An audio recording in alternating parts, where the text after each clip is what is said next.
भी लिखते हैं जैसे आपको यहाँ पर नज़र आ रहा है। इसी तरह प्लस और जो स्टेरिक या क्रॉस का निशान होता है वो हमेशा दो वैल्यूज़ के दरमियान रखा जाता है आम मैथमेटिकल नोटेशंस में, और इसको हम यहाँ पर डेटा स्ट्रक्चर में इनफिक्स नोटेशंस कहते हैं। यानी जब आपकी जो अरिथमेटिक ऑपरेटर्स होते हैं वो जब किसी भी वेरिएबल्स या ऑपरेंड्स के दरमियान में आते हैं तो वो फिर इनफिक्स नोटेशंस बन जाती है। इसी तरह हमारे पास दो और किस्म की नोटेशंस पे इस्तेमाल होती हैं जिनको हम प्रीफिक्स और पोस्ट फिक्स नोटेशंस कहते हैं, और इनको एक पॉलिश मैथमेटिशियन के नाम पे पॉलिश नोटेशंस भी कहा जाता है।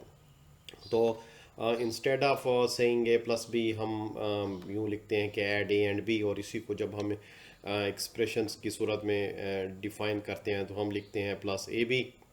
इसी तरह जब हमने मल्टीप्लाई करना हो दो वैल्यूज़ को तो हम ये कह सकते हैं कि मल्टीप्लाई ए बी, तो हम उसको सिम्बॉलिकली मल्टीप्लिकेशन या स्टेरिक ए बी से जब हम रिप्रेजेंट करते हैं तो फिर इस चीज़ को हम कहते हैं prefix notations.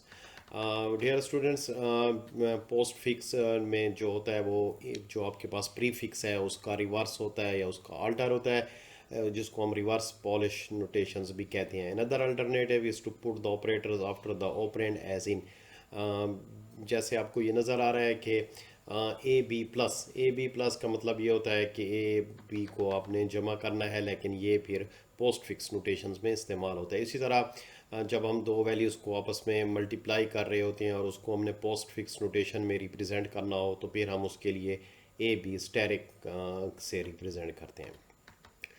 The terms infix, prefix and postfix tell us whether the operators go between, before or after the operands, कि किस वो जो ऑपरेटर्स हैं वो दरमियान में होंगे ऑपरेटर्स के, जैसे नॉर्मल मैथमेटिक्स होता है, या फिर वो उन ऑपरेटर्स से पहले होंगे, ऑपरेंड्स से पहले वो ऑपरेटर्स होंगे, या फिर वो ऑपरेंड्स के बाद लिखे जाएंगे, जिनको हम फिर प्रीफिक्स और पोस्टफिक्स कहते हैं।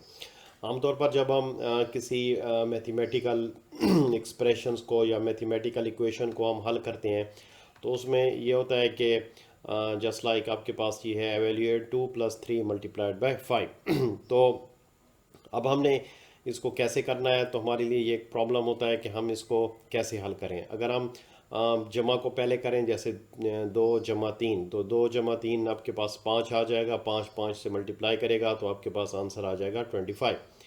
इसी तरह अगर आप मल्टीप्लिकेशन का अमल पहले करते हैं तो 3 × 5 आपके पास 15 आ जाएगा, और फिर वो ऐड करेगा किसके साथ, 2 के साथ, तो आपके पास 17 आ जाएगा। तो ये कॉम्प्लिकेशंस है जो आमतौर पर आती है जब आपके पास कोई ऐसी तरतीब ना हो, तो उसके लिए फिर हमें इनफिक्स नोटेशंस में किसकी ज़रूरत पड़ती है, पैरेंथेसिस की ज़रूरत पड़ती है, ताकि हमें पता चले कि कौन सा अमल हमने पहले करना है। अब आपके पास अगर प्रीफिक्स नोटेशंस हैं तो फिर उसमें आमतौर पर हम पैरेंथेसिस का इस्तेमाल नहीं करते, क्योंकि उसमें नोटेशंस ही से हम रिप्रेजेंट करते हैं कि ये चीज़ कैसे काम करेगी। अब इसमें देखें आपके पास +2 × 3 5, तो 3 5 से पहले जो मल्टीप्लिकेशन का साइन है तो इसका मतलब ये है कि 3 और 5 आपस में क्या होंगे, मल्टीप्लाई होंगे। तो यहाँ पर 3 और 5 जो आपको अंडरलाइन नज़र आ रहे हैं पहले ये मल्टीप्लाई होंगे, तो ये आपके पास कितना आंसर आ जाएगा, 15।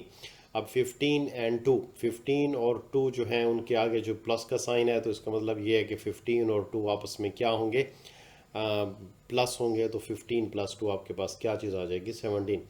इसी तरह आपके पास जो नीचे एग्जाम्पल आपको नज़र आ रही है, अब इसमें आपके पास 2 और 3 के सामने प्लस है, तो इसका मतलब ये है कि 2 और 3 पहले जो है आपस में क्या होंगे, ऐड होंगे। तो 2 + 3 आप जब करेंगे, इनको ऐड करेंगे, तो आपके पास आंसर आ जाएगा 5।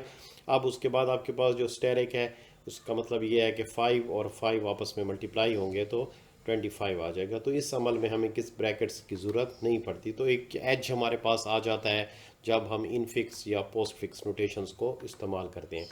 सिमिलरली जैसे ऊपर वाली एग्जांपल में आपने प्रीफिक्स में देखा, अब हमने पोस्ट फिक्स नोटेशंस में इस अमल को देखेंगे। आपके पास 2 3 5 multiply and then add, plus का निशान है, तो हम ये देखेंगे कि ये जो ऑपरेंड है स्टेरिक वाला, ये पहले किस दो वैल्यूज़ के साथ अटैच्ड है, तो 3 5 के साथ अटैच है, तो हम 3 और 5 को आपस में क्या कर लेंगे, मल्टीप्लाई कर लेंगे। जब इनको मल्टीप्लाई कर लेंगे, ये आपको अंडरलाइन नज़र आ रहा है, तो ये आपके पास 15 आ जाएगा। नो 2 15 प्लस का मतलब ये है कि 15 और 2 को आपस में क्या करना है, ऐड करना है, तो आपके पास आंसर कितना आ जाएगा, 17 आ जाएगा।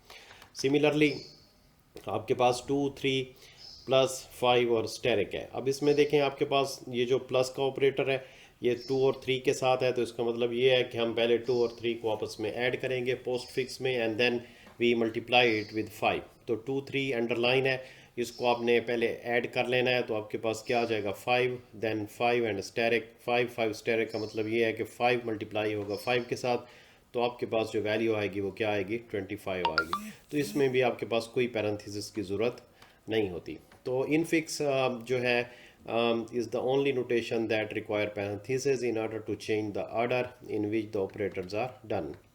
तो सिर्फ इनफिक्स ही में ब्रैकेट को हम इस्तेमाल कर सकते हैं, पोस्ट फिक्स और प्रीफिक्स में हम इन ब्रैकेट्स को इस्तेमाल नहीं करते।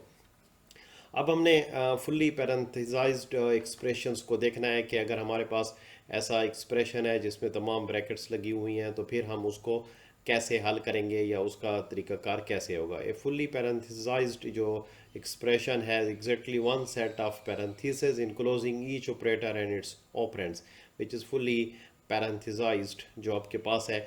अब इसमें देखें a plus B asterisk c है, या आपके पास इसके अंदर a plus B asterisk C whole parenthesis हैं, या फिर इसमें ये, तो इसमें मुख्तलिफ़ किस्म के ऑप्शंस आपको दिखाए गए हैं जिसमें आपके पास इनकी पैरेंथेसिस अडॉप्ट की गई हैं।